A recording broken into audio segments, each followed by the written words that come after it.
नमस्कार, नेशन 24 में आपका स्वागत है। मैं नीरज और अभी हम मौजूद हैं मनेर प्रखंड के खासपुर पंचायत में और हमारे साथ मौजूद हैं मुखिया प्रतिनिधि बोधनाथ कुमार जी, जो यहाँ के मुखिया पिंकी यादव जी के सहयोगी हैं। आपको हम बता दें कि जो है नेशन 24 की टीम जो है पूरे पंचायत का सर्वे कर रही है। हर प्रखंड हर पंचायत में जाती है, देखती है, समझती है, जनता से बात करती है, उनकी समस्याओं को सुनती है, मुखिया जी से बात करती है, मुखिया प्रतिनिधि से बात करती है और अपने माध्यम से आला अधिकारियों से लेकर माननीय मुख्यमंत्री तक पहुंचाने का काम करती है कि आखिर कितना कार्य हुआ, कितने विकास हुए, कितने योजनाएं धरातल पर आई या कितने कागजी घोड़े दौड़ाए गए। इन सारी चीज़ों की चर्चा करते हुए अपने माध्यम से आला अधिकारी माननीय मुख्यमंत्री तक पहुँचाने का काम करती है। इसी क्रम में अभी हम बात करने जा रहे हैं मुख्य प्रतिनिधि बोधनाथ कुमार जी से। तो चलिए हम इनसे बात करते हैं और जानते हैं खासपुर पंचायत का हाल इनकी ही जुबानी, और जानते हैं कि किस तरह से जनता के बीच बने हुए हैं, जनता की समस्याओं को सुन रहे हैं और उसका निदान कर रहे हैं, और कैसी सरकारी योजनाओं को, जो जनरल योजना है, गली नली है, वृद्धा पेंशन है, स्वच्छता है, कचरा प्रबंधन है, जिम का है, उसके हाल क्या है और कैसे उसे धरातल पर उतार रहे हैं। नेशन 24 में सर आने के लिए धन्यवाद। सर, मेरा पहला सवाल है, जनता ने स्नेह और प्यार से सर आपको मुखिया प्रतिनिधि बनाए हैं और आप लगातार जनता के बीच बने हुए हैं, कितने कार्य हो पाए, कितने योजनाओं को आपने अभी तक धरातल? देखिए, जितनी भी सरकार की योजनाएं आ रही, जल की योजना हो, जिम लगाने की व्यवस्था हो, सामुदायिक भवन बनाने की व्यवस्था हो, या आप मनरेगा के तहत मजदूरों की काम देने की व्यवस्था हो, बहुत ही शालीनता से माननीय मुखिया पिंकी यादव के नेतृत्व में ग्राम पंचायत का विकास कार्य हम लोग कर रहे हैं और उसकी देख रेख पूरी जिम्मेवारी से माननीय मुखिया पिंकी यादव जी करती हैं।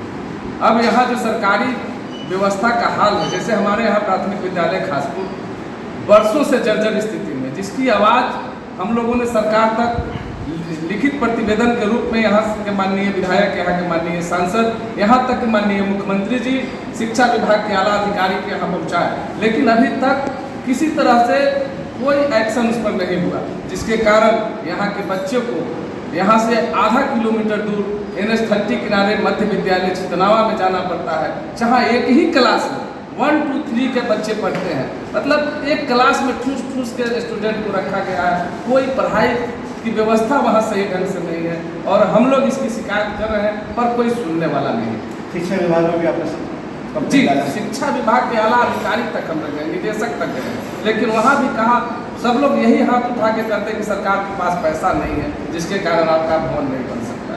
देखिए, एक और सरकार खासकर माननीय मुख्यमंत्री भी जो है बेटी पढ़ाओ बेटी बचाओ का नारा देते हैं और लगातार जो है शिक्षा पे उनके विशेष फोकस है। हर जगह, चाहे पोशाक के रूप में, चाहे साइकिल के रूप में, मतलब शिक्षा को बढ़ाने के लिए प्रयासरत रहते हैं। मिड डे मील भी इसी क्रम में आया, ये सारा कुछ कर पाते हैं। लेकिन आप खासपुर पंचायत के उस स्कूल का हालत मुखिया जी प्रतिनिधि की जुबानी सुन रहे हैं और ये इनके दर्द को भी आप समझिए कि लगातार दौरा किए हैं, हर शिक्षा विभाग के अधिकारियों तक गए हैं, विधायक तक गए हैं, माननीय मुख्यमंत्री तक लेटर पहुँचाने का काम किए हैं, पर अभी तक उस पर स्थिति जस की तस बनी हुई है। स्थिति ये हुई है कि स्कूल से बच्चों को शिफ्ट करना पड़ा है चिंतावा स्कूल में, जिस कारण से मतलब कि वहाँ पे ठूस के बच्चों को एक ही स्कूल क्लास में जो है 1, 2, 3 के बच्चों को पढ़ाया जा रहा है। आप सोच सकते हैं कि उस स्थिति में शिक्षा की पढ़ाई कैसी हो रही होगी। क्या लगता है कि आपको काफ़ी दर्द महसूस होता होगा इस चीज़ को? बहुत चिंतित है। जब से हम मुखिया पिंकी यादव जी जीती, उनको नेतृत्व में हम लोग काम करने का मौका मिला, तब से यह स्थिति भयावह बना हुआ है। लेकिन जितने पंचायत में जो और सारे विकास के कार्य करने, जैसे नली बनाना, जहाँ पर वर्षों से पानी लगा हुआ है, हम लोग वहाँ नाला का निर्माण करा रहे हैं। जहाँ वर्षों से कोई ईंट का सोलिंग नहीं लगाता, हम लोग वहाँ पेवर ब्लॉक भी लगाए, कहीं जहाँ जरूरत पड़ा वहाँ PCC करा रहे हैं। तो हम लोग निरंतर घूम के, अभी बरसात का मौसम है, जगह जगह पर पानी लगा हुआ है। अभी पंचायत का आप भ्रमण कीजिएगा तो जगह जगह पर पानी लगा हुआ दिखाई देगा, लेकिन आपके भ्रमण के क्रम में यह भी दिखने को मिलेगा कि वहाँ कार्य मुखिया जी के द्वारा कराया जा रहा है। तो कुछ बारिश की वजह से हम लोग को परेशानी आ रही है, लेकिन बीते दिनों में जैसे ही हम लोग को कुछ समय मिलेगा तो बीते दिनों में स्वच्छ और समृद्ध पंचायत के रूप में यह पंचायत खासपुर दिखाई आपको देखने को मिलेगा। चलिए, बहुत बड़ी बात इन्होंने कहा है अपने माध्यम से, अपने आम जनमानस खासकर पंचायत के लोगों के लिए इन्होंने कहा है कि जैसे ही बारिश की स्थिति में हर जगह की स्थिति दयनीय हो जाती है, काफ़ी समस्याओं से रूबरू होना पड़ता है, और इनका कहना है कि जैसे ही उस चीज़ों को हम पार करेंगे उसके बाद फिर से जो है कार्य शुरू हो जाएगा और विकास आपको दिखेगा। मेरा अगला सवाल जनरल योजना को, ये भी महत्वाकांक्षी योजना है मुख्यमंत्री जी का, इसकी स्थिति क्या है आपके विधायक? इसकी स्थिति इतनी भयावह है कि इसकी शिकायत भी हम प्रतिदिन PhD विभाग के JE और इससे जो उच्चतर पदाधिकारी डीडीसी के यहाँ हमने आवेदन दिया है, हमारे पंचायत के सारे रोड जितने जो पीसीसी गली थी उसको तोड़ दिया गया है और पाइपलाइन बिछाया गया है। जब पाइपलाइन बिछ रही थी तो पंचायत के लोग काफ़ी खुश थे। इससे पूर्व में जो यह काम नहीं हुआ था, जैसे ही माननीय मुखिया पिंकी यादव अपना चेयर संभाली तो पीएचडी विभाग के आला अधिकारी से बात कर यह योजना शुरू कराई और शुरू होने के बाद हम लोग काफ़ी खुश थे कि जैसे ही योजना आएगा हर घर में पानी पहुंच जाएगा। लेकिन बीते लगभग 2 साल होने जा रहा है, स्थिति ऐसा है कि जहां पाइप लगा है उसमें पानी नहीं आ रहा है, कहीं पानी आ रहा है उसमें टोटी नहीं लगा है, जिसके कारण जहां पानी गिर रहा है तो हजारों लीटर पानी बर्बाद हो रहा है। जहां पानी नहीं जा रहा है तो लोग वहां की शिकायत कर रहे हैं, जिसकी शिकायत हम लगातार कर रहे हैं, लेकिन कोई सुनने वाला नहीं है। और यह सरकार का महा फेलियर योजना है। पीएचडी विभाग और सरकार जो नल जल कह रही है, बहुत खुशी मना रही है कि हर घर नल का जल पहुंचा रहे हैं, लेकिन कहीं भी कोई घर में नल का जल शुद्ध से सही से नहीं जा रहा है, जिसके कारण पंचायत के मनेर प्रखंड के जितने जो पंचायत, क्योंकि सभी माननीय मुखिया से हमारी बातचीत होती है, जितने भी पंचायत हैं त्राहिमाम है। और दूसरी तरफ हमारे सरकार से यह भी शिकायत है कि सरकार मुखिया जी जो जितने लोग हैं उन पर कोई विश्वास नहीं कर रहे हैं। सारे योजनाओं को कहीं न कहीं ठेकेदार के हाथ में सौंपते जा रहे हैं और जहां ठेकेदार जहां काम कर रहा है, जैसे अभी 7 निश्चय 2 में सोलर लाइट लगाने की व्यवस्था हो रही है, उसको माननीय मुखिया पर सारे जगह दबाव बनाया जा रहा है कि आपको पेमेंट हर हाल में एजेंसी को करना होगा। लेकिन हम लोग जहां तक चिंतित है कि एजेंसी जब लाइट लगा के चली जाएगी तो भविष्य में फिर उसको कोई देख रेख करने वाला नहीं रहेगा। और यह योजना भी जिस तरह से नल जल फेल हुआ है, लाइट की भी योजना फेल होने जा रही है सरकार, ऐसा हम लोग को सोचना है। दूसरी तरफ है जो 15वीं भी थी, उसमें भी सरकार कह रही है कि मजदूर का पैसा खाते में हम देंगे, यहाँ देना भी शुरू कर दिया है। तो कहीं ना कहीं मुखिया पर से विश्वास सरकार की हटती जा रही है, जिसके कारण जो मुखिया जी लोग सोच के आए थे कि हम काम तटस्थता से करेंगे, काम निष्ठापूर्वक करेंगे, उसमें कहीं ना कहीं दाग लग रहा है। और हम लोग काम करने की लालसा रखे हुए, लेकिन कहीं ना कहीं मजबूरी के कारण हम लोग पिछड़ते जा रहे हैं। दूसरी तरफ एक पंचायत सरकार भवन की योजना सरकार की बहुत महत्वपूर्ण योजना है और उसको भी सरकार बीच में ऐसा किया था कि इसको माननीय मुखिया जी लोग अपने देख रेख में बनाएंगे और सही ढंग से बनाएंगे, लेकिन आज के डेट में उसको भी टेंडर सिस्टम में कर दिया गया है, ठेकेदार के द्वारा बनाया जाएगा। और उस टेंडर में ऐसा होता है कि जो लोग कम बोली लगाते हैं उनको ठेकेदारी दिया जा सकता है। तो जिस तरह से बिहार में देश में पुल का स्थिति देख रहे हैं, 10% 15% बिलों में लोग ठेकेदारी कर लेते हैं और पुल धंसना शुरू हो जाता है, उसी तरह से पंचायत में भी जब ठेकेदार लोग काम करेंगे तो वैसा ही हाल होगा जो देश दुनिया में देखने को मिल रहा है। तो हम लोग सरकार से यह भी डिमांड करते हैं कि माननीय मुखिया पर आप भरोसा कीजिए, विश्वास कीजिए। माननीय मुखिया ग्राम पंचायत के वासी होते हैं और जो काम करेंगे उसको उसी गांव में रहना होता है। आपके ठेकेदार से बेहतर काम जरूर करने का काम करेंगे। बहुत बड़ी बात इन्होंने कहा है, बहुत बड़ी बात है। हम एक सवाल करना चाहते हैं, आपको लग रहा है कि सरकार जो है मुखिया जी को सिर्फ नाम के स्टेट सिंबल के तौर पर जानते हैं? बिल्कुल बिल्कुल, हम लोग तो प्रखंड मनेर से एक आंदोलन की शुरुआत भी करने जा रहे हैं। सरकार चाहे केंद्र की सरकार हो या बिहार की सरकार हो, हम लोग किसी दल से ऊपर उठकर पंचायत प्रतिनिधि के एक दल बनाकर जो हमारे बात को सुने, ऐसा एक शिष्टमंडल बनाकर माननीय मुख्यमंत्री जी से, माननीय राज्यपाल जी से, माननीय विधायक जी, माननीय सांसद जी को तो बात करते ही रहते हैं, लेकिन हम लोग भी प्रतिनिधि एक मंडल बनाकर जो हमारे प्रदेश के मुखिया संघ के अध्यक्ष कई बार मिल भी चुके हैं, लेकिन मुखिया को बिहार में कोई सुनने वाला आज के डेट में नहीं। ऐसा यहाँ पर आंदोलन किया जी, हम लोग आपके जाके यहाँ मनरेगा के सवाल पर, प्रधानमंत्री के आवास के सवाल पर, मैंने कई मुखिया के सुरक्षा के सवाल पर, मानदेय को लेकर हम लोग वहाँ पर आंदोलन किए, लेकिन कहाँ कोई प्रतिफल निकला, कोई सुनने वाला नहीं है। आज ये मुखिया का हाल है कि कहीं कोई घटना करता है कोई पूछने वाला नहीं। हम लोग प्रशासन भी कहता है कि आप लोग अपने आप में स्वतंत्र रहिए, सुरक्षित रहिए, कोई आपको देखने वाला माई बाप नहीं। मतलब मानते हैं कि सुरक्षा को लेकर भी आप लोग बहुत चिंतित? बहुत, कोई पूछने वाला नहीं। सब लोग अपने सुरक्षा में लगे हुए, चाहे विधायक जी हो, MP साहब हो, मुख्यमंत्री जी हो, उनकी चिंता लोकसभा के चुनाव पर है, विकास से हट गया है। और यह नेताओं की जो उच्च नेताओं की चिंता है हमेशा अपने विधानसभा में बने रहे, अपने लोकसभा में बने रहे, इसकी चिंता रहती है। क्योंकि जो जमीन पर है माननीय मुखिया जी लोग रहते हैं, जितनी भी ग्रामीण जनता की समस्या होता है, चाहे कोई गरीब के घर में कोई डेथ कर गया तो वह माननीय विधान सदस्य जी को नहीं पूछने जाते, वो माननीय मुखिया जी के पास जाते हैं और माननीय मुखिया उनका समस्या का समाधान करते हैं। तो यह जमीनी स्तर के लोग जब माननीय मुख्यमंत्री नहीं सुनेंगे, इनकी शिकायत पर ध्यान नहीं देंगे, तो कहीं न कहीं विकास की बात करना पूरी तरह से बेईमानी नजर आएगी। बहुत ठोस और बहुत बड़ी बात उन्होंने कह दिया है। सरकार पे भी चोट किए हैं, नेताओं पे भी चोट किए हैं, सांसद पे भी चोट किए हैं, विधायक पे भी चोट किए हैं। कहीं ना कहीं इनकी बातों में काफ़ी सत्यता है।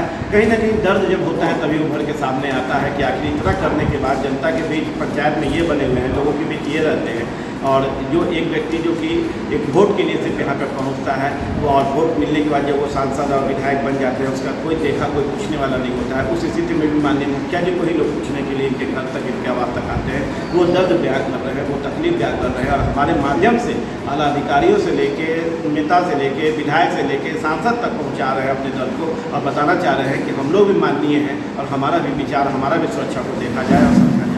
अगला सवाल सर है कचरा प्रबंधन को लेकर, क्या लगता है ये फेल होगा या पास होगा? क्योंकि अब आपसे ऐसा ही सवाल कर सकते हैं, ये फेल होगा या पास होगा, या अभी आपके यहाँ क्या? यह सरकार की बहुत महत्वपूर्ण योजना है। सरकार की सोच है जिस तरह से शहर में कचरा प्रबंधन की व्यवस्था किया गया है, उसी तरह से गाँव में ग्राम पंचायत को भी हम सुंदर और सुदृढ़ बनाएं, यह सरकार की सोच है। और हम लोग भी इस योजना से काफ़ी प्रभावित है, काफ़ी खुश हैं। और हमारे यहाँ 12 वार्ड है, 12 वार्ड में हमारा रिक्शा पैदल प्रतिदिन सुबह में घूमते हैं, और ये कचरा प्रबंधन में हम लोग महीना में एक बार मीटिंग जरूर कर लेते हैं कि हमारे यहाँ का नाला कैसे सफाई होगा, हमारे यहाँ गली में झाड़ू कैसे लगेगा। क्योंकि मान्यता कम, जो कर्मी है हमारा स्वच्छता कर्मी है, उनकी मानदेय मात्र 3000 रुपया है, 100 रुपया प्रतिदिन। लेकिन हम लोग उसके लिए सेवा शुल्क लोगों के यहाँ, हमारा जो पर्यवेक्षक है लगा हुआ है, सेवा शुल्क भी लोग दे रहे हैं, बहुत कम खर्च से आ रहा है, लेकिन शुरुआत हम लोगों ने कर दिया। जैसा कि ऊपर से बताया गया कि जब सेवा शुल्क पंचायत से आने लगेगा तो माननीय मुखिया जी जो कर्मी बेहतर काम कर रहे हैं उनको प्राथमिक बढ़ा भी सकते हैं। तो इसलिए हम लोग इसको लगन से कर रहे हैं, और बहुत अच्छा योजना है सरकार का।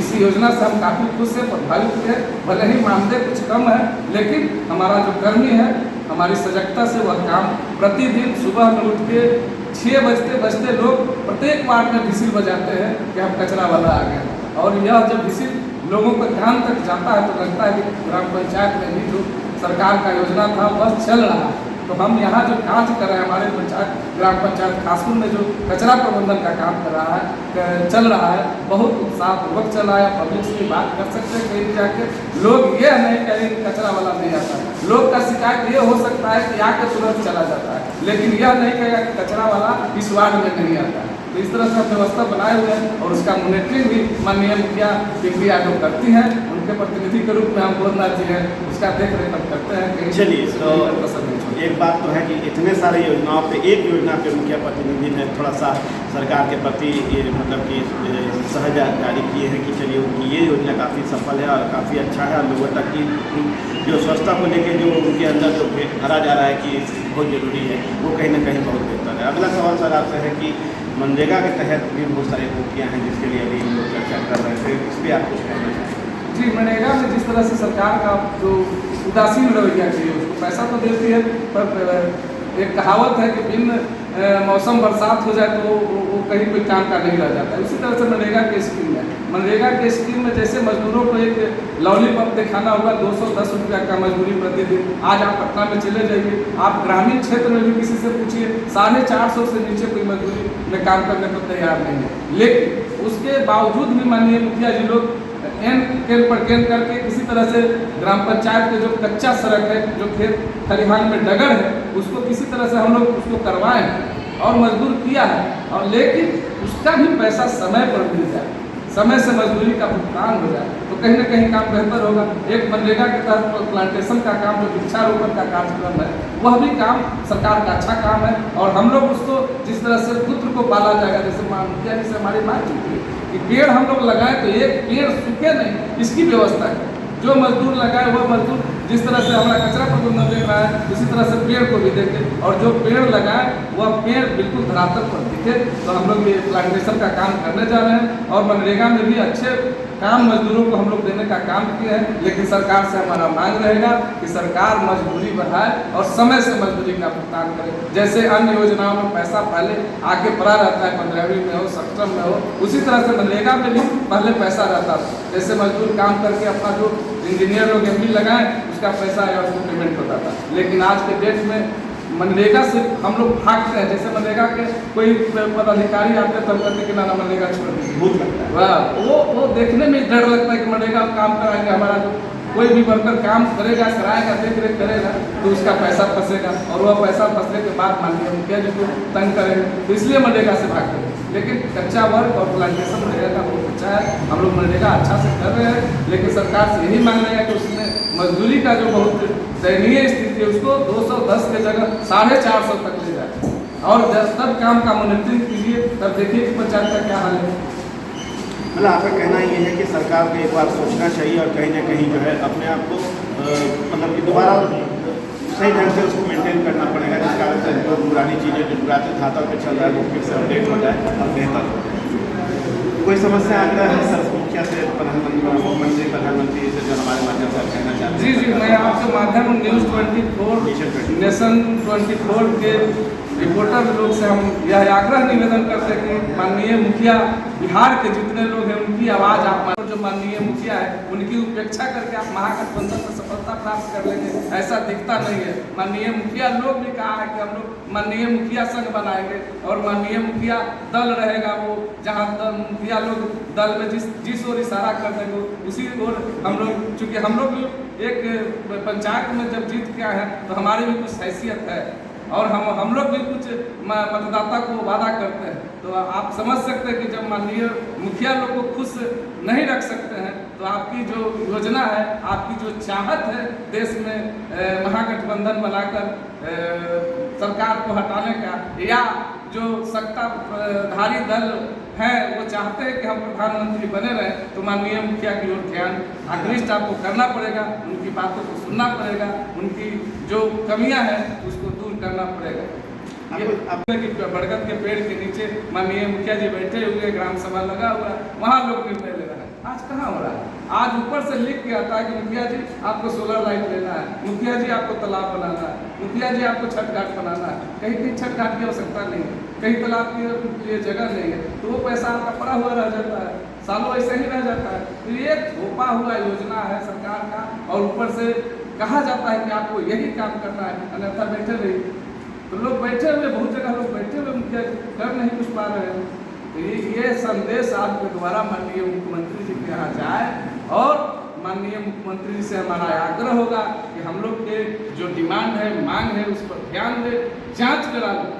माननीय मुख्यमंत्री जी जांच कराने की जो जमीनी स्तर पर मांग किया जा रहा है वो गलत है या सही है, उसके बाद अपना उस पर एक्सपेरिमेंट करें, फिर देखें। माननीय मुख्यमंत्री जी तो नीतीश कुमार जी अपने आप में अव्वल नेता है, इनकी छवि में कोई दाग नहीं लगा सकता है, लेकिन हम लोग पर ध्यान देना होगा क्योंकि सारे जो जनप्रतिनिधि जीत के माननीय मुखिया है सब भ्रष्ट नहीं है। आपके नज़र में सब भ्रष्टाचारी नहीं हो सकता, आप जाँच कराइए। आप एक लाइन में यह कहकर पार नहीं कर जाइए कि जो मुखिया जीतते हैं वह भ्रष्टाचार में ही डूब जाते हैं। हाँ, कुछ लोग होंगे लेकिन सारे लोग नहीं। आप जांच करिए, आपके पास तंत्र है, जहाँ भी अच्छा काम है उसको अच्छा प्रतिफल मिलना चाहिए। मुखिया लोग बहुत आशा लगा के, बहुत वादा करके आते हैं जनता से और फिर उसी जो क्या करते हैं उसको गलत परिवेश में चला न जाए, इसकी ध्यान रहे। क्योंकि मजबूरी में लोग कोई भी कदम उठाना शुरू कर देता है। तो अभी तो 1.5-2 साल हुआ है, उतनी मजबूरियां नहीं बढ़ी है, लेकिन जैसे ही बीतते बढ़ेगा तो लोग मजबूरी में फिर गलत कदम उठाएंगे। इसका ध्यान रहे मुख्यमंत्री जी। चलिए, तो बहुत खासपुर पंचायत के मुखिया परिवार बहुत बेबाक ढंग से, बहुत स्पष्ट ढंग से आप चोट किए हैं सरकार पे, अपने इशारों को दिए हैं, जनता की बातों को रखे हैं, मुखिया लोग की क्या समस्या है उससे रूबरू कराए हैं, कैसे मुखिया संघ बनाना की मजबूरी हो गई है और बड़े बड़े राज्यपाल, माननीय प्रधानमंत्री, मुख्यमंत्री तक अपने संदेश को पहुंचाने के लिए जरूरत पड़ गई है, उस पर चर्चा हुई है, योजनाओं पर चर्चा हुई है। कहीं ना कहीं इनका ये कहना है कि हर हालत में गांधी जी का जो सपना था ग्राम स्वराज को, उसको वापस लाया जाए, तभी जाके जो है बेहतर पंचायत और बेहतर विकास की बातें हम कर सकते हैं। नहीं तो अभी के समय में सिर्फ सरकार की योजनाओं को हमारे ऊपर थोपा जाता है और जो ज़रूरत नहीं है उसे भी बेवजह का जो है हम लोग करना पड़ता है, जो कहीं ना कहीं से सरकार के हित में नहीं है, पंचायत के हित में नहीं है। पर इनका सपना है कि हर हालत में खासपुर पंचायत को स्वच्छ, स्वस्थ और बेहतर पंचायत, एक आदर्श पंचायत बनाने की कोशिश करेंगे और विकास की गाथा को यहाँ पे भी बढ़ाने का काम करेंगे। आप देख रहे हैं नेशन 24 न्यूज़। नमस्कार।